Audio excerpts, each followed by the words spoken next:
Good evening, my dear friends. I feel honored and grateful to have been invited to deliver WWF's State of the Planet address and to be presented as an environmental advocate. I must tell you, this wasn't always the case. I was not a denier, but as with many people, simply indifferent, or better to say, ignorant to what was happening with our environment. I am also ashamed to say I considered the indigenous people of my country more of a nuisance than an asset to our development, always claiming more and more rights. How wrong I was. Everything changed when I got a chance to know and learn from our older brothers in 2006. When I was a Minister of Defense, before coming president, someone approached me and explained that due to the ongoing war, the leaders of the 4 indigenous communities in the Sierra Nevada de Santa Marta, known for its incredible biodiversity and as the world's highest coastal snow-capped mountain, they had been unable to meet for decades. This situation was greatly impacting their culture and their traditions. I was curious, so I arranged a helicopter to transport each of them safely to a location where they could finally meet. My only condition was to have the chance to meet them myself. And so I did. We talked for hours. I was with my wife and my 3 kids, and they gave us the most amazing, eye-opening lessons on their culture, their cosmovision, their justice system, the importance of their sacred sites, and the need to maintain harmony with nature, just to mention a few. In that fascinating conversation, I became familiar with concepts that eventually transformed my vision of the earth, my vision of nature. It virtually changed my life. The day I became President of Colombia on August 7th, 2010, before my official inauguration in the Colombian Congress, I went early in the morning to one of their ceremonial villages, very high in the Sierra, and met with the leaders. They're called the Mamos. And in a gesture of respect and recognition for our older brothers, I asked them for their blessing to take office. They thanked me for this gesture. It had never happened. And gave me a baton of authority, and a necklace with 4 stones. One represented the land that we must take care of. Another represents the water that is the source of life. The 3rd stone is the nature with which we must live in harmony. And the 4th represented the government that must respect the order of nature and the will of the Creator. And they told me, seek peace among humans, but also seek peace with the environment. And they commanded me to come back when I had finished my work. Mother Nature is angry, they warned me, because she has been badly mistreated and she will take revenge. And to prove their point, they took me out and showed me how the tropical glacier of the Sierra Nevada had lost more than 90% of its surface.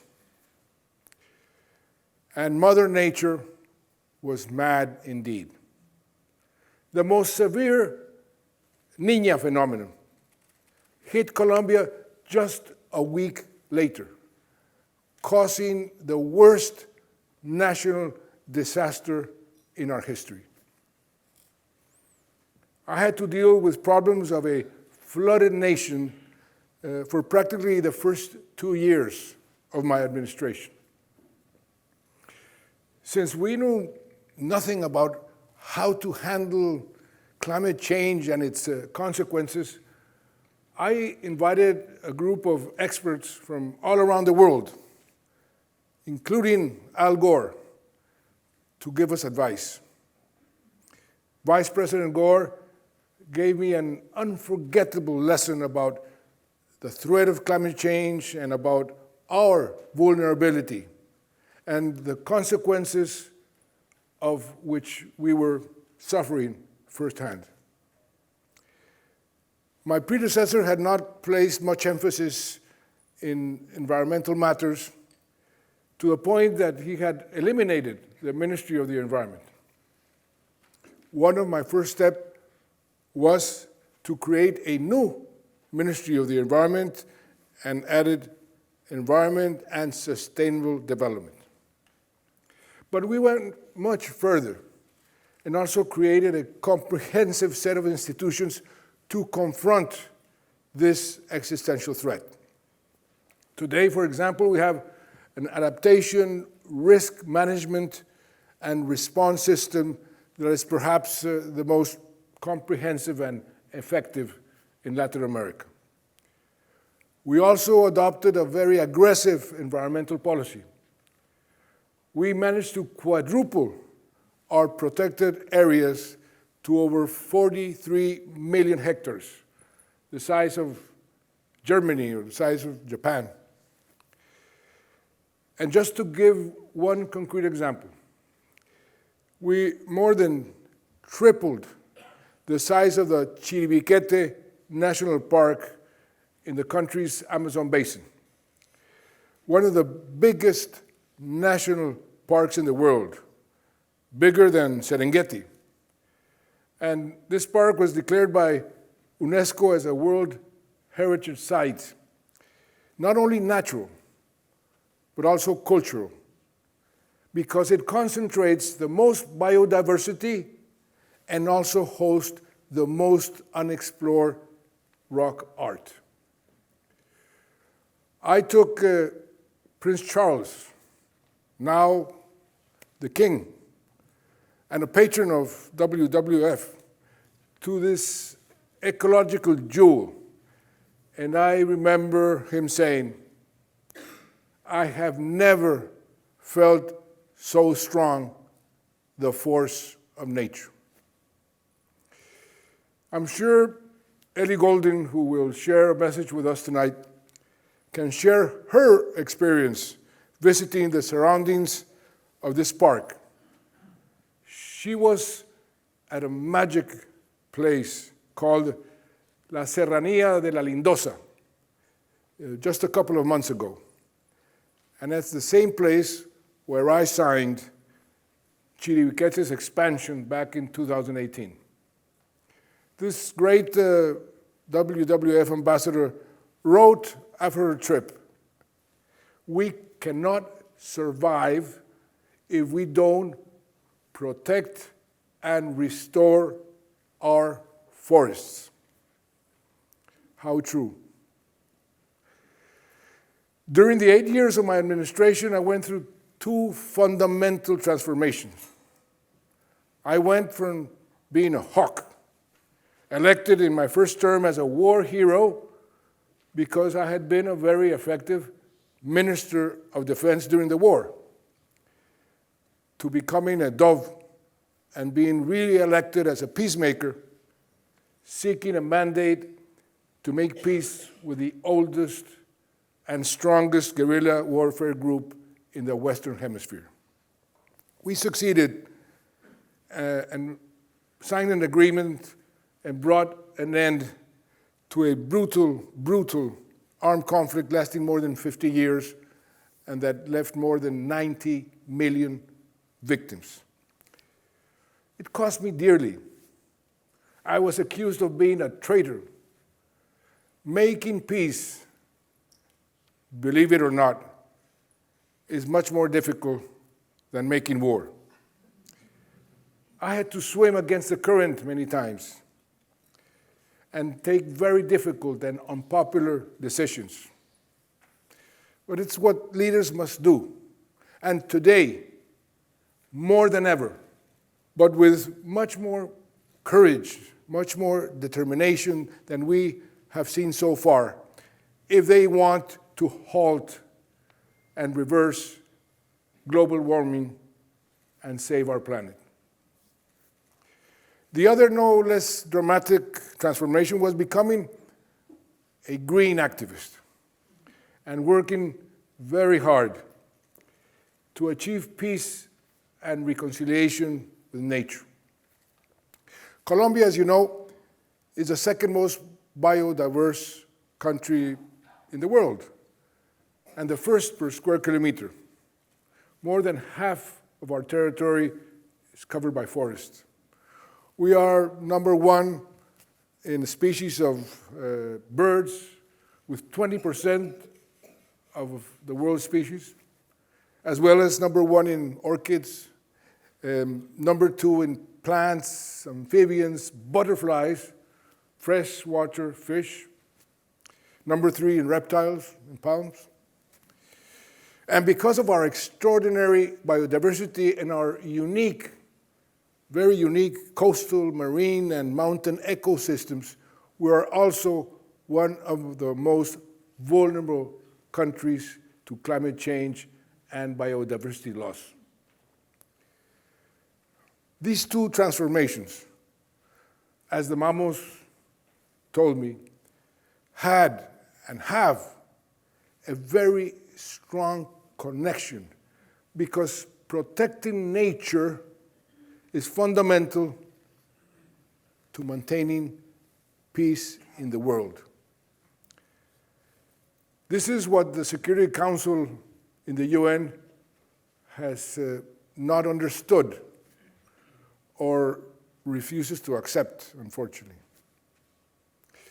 And among the efforts to make peace with nature, we took another audacious initiative. We were the first country to propose and promote the Sustainable Development Goals that became the World Agenda in 2015. We initiated the process in 2011.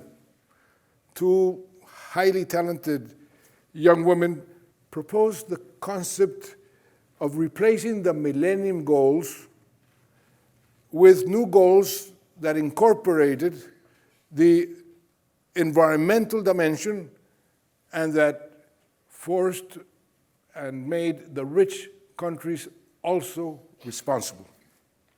I really liked that bold approach, and after some diplomatic maneuvering by my very persuasive Minister of Foreign Affairs, because at the start this initiative was met with fierce resistance. I personally flew to Brazil, to the Rio +20 summit in 2012, and made the proposal that was accepted. And that triggered a fascinating process of multilateral negotiations around how many goals and which goals. We ended up with the 17 Sustainable Development Goals in that historic General Assembly in the United Nations 3 years later. The UK, I must say, was very active in those negotiations. Every single country voted yes. That had never happened before. Colombia was also the first country to adopt the SDGs. We incorporated the SDGs into our laws in 2014, a year before it was accepted and adopted by the United Nations. I remember Ban Ki-moon saying, Colombia is the best news in the world. But I'm afraid that after this gigantic effort, we fell short because, as our elder brothers told me, we left something fundamental out. As promised, I returned to the Sierra Nevada, at the end of my second term, to give the indigenous communities a copy of the peace agreement with the guerrillas, with the FARC, and a copy of the text of the SDGs that had been approved by the United Nations. And I said, here it is, mission accomplished. And I wanted to give them back the baton. And they said, no, Mr. President. And I said, no, you keep it because your work is far from over. They said, the peace agreement with the FARC, it's okay. But the SDGs lacked the most important dimensions of all, the spiritual dimension. And what do you mean by spiritual dimension, I asked them. It refers to the intrinsic, vital, essential connection between humans and nature. It means treating Mother Nature as an equal, not as a subordinate to the human race. It means understanding that trees, rivers, mountains, oceans, forests, all have life and also all have rights. Peace with nature should be peace among equals, or there will never be peace. They warned me that nothing should be taken from nature without first asking permission and giving something in return.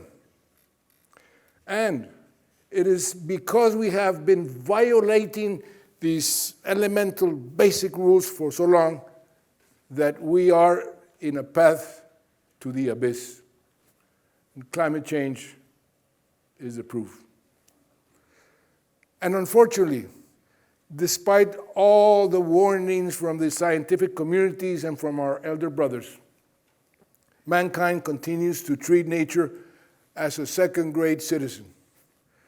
And that is why the necessary harmony with Mother Nature today is broken. And you can see the evidence. 3/4 of our land has been altered. More than 85% of our wetlands have disappeared. 90% of our coral reefs will also be lost if global warming is not reversed. You all know that 1 million plants and animals are currently under the threat of extinction.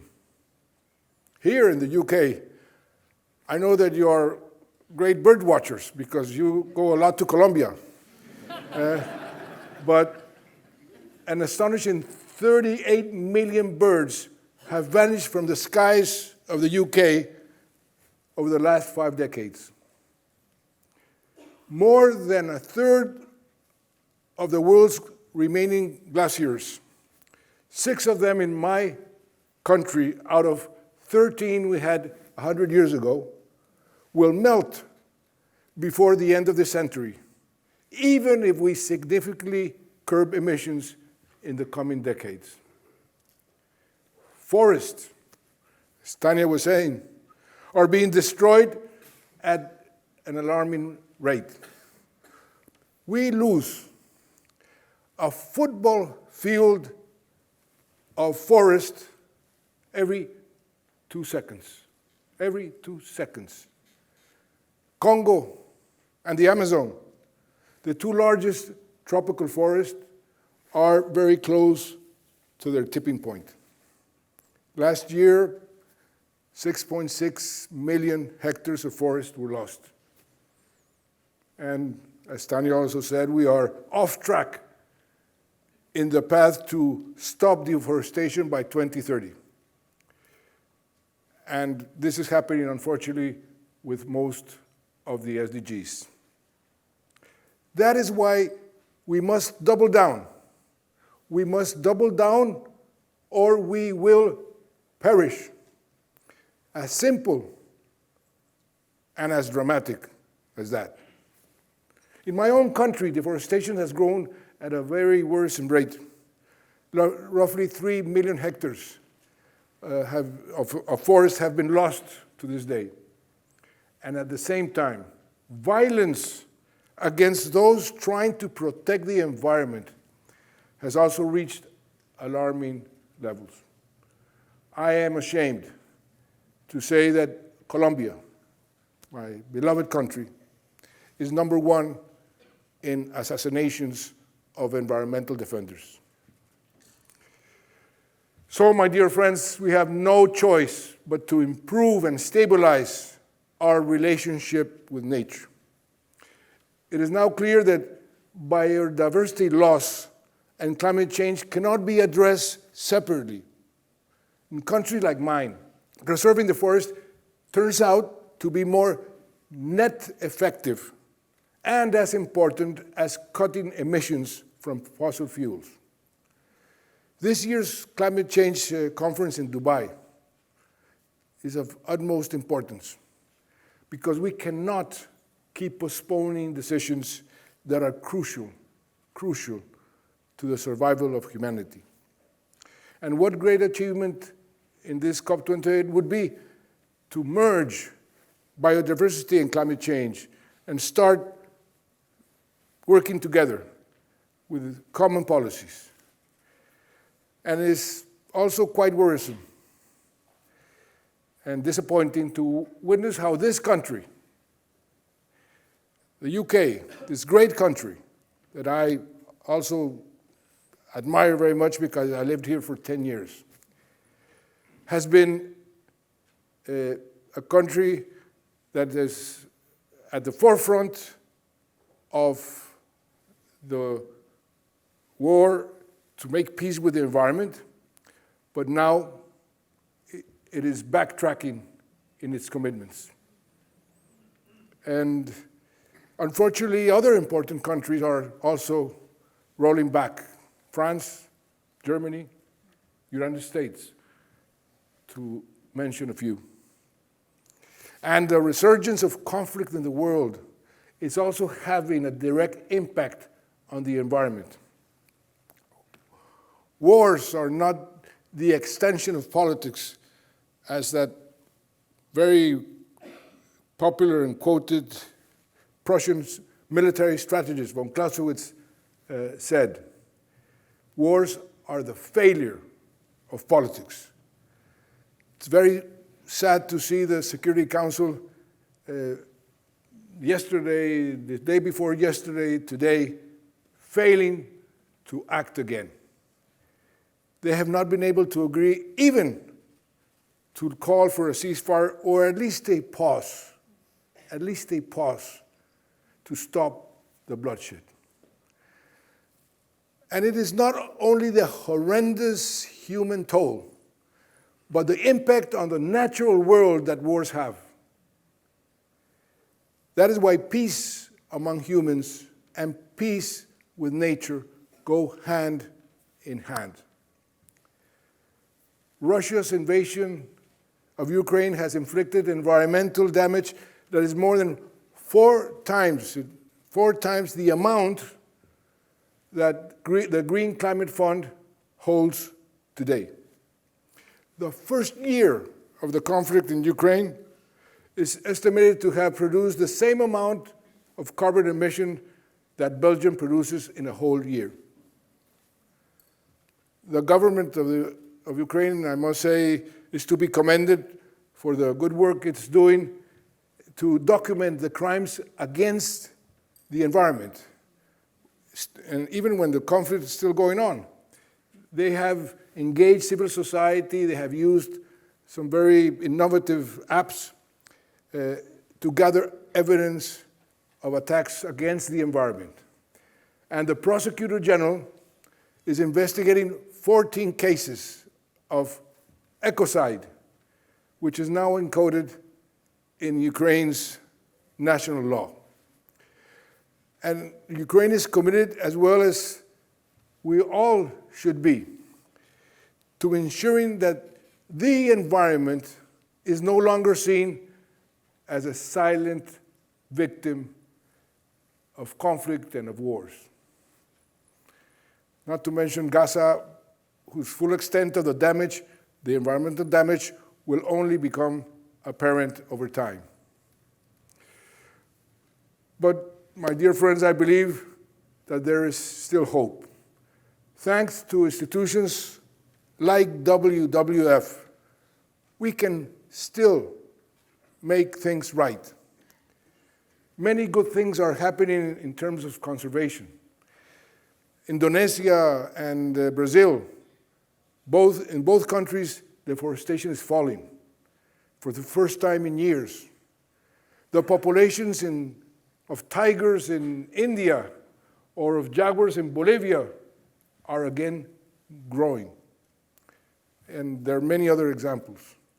In my country, communities of former combatants have come together to preserve our forests and our rivers and to promote ecotourism in many places where for 50 years they only knew violence and conflict. And that is a good example of reconciliation among humans and reconciliation with nature. But much more has to be done. And we need leaders, as mentioned before, with the courage to make difficult and bold decisions, no matter how unpopular these decisions might be. This is not a time to fall back, but to double down on our efforts.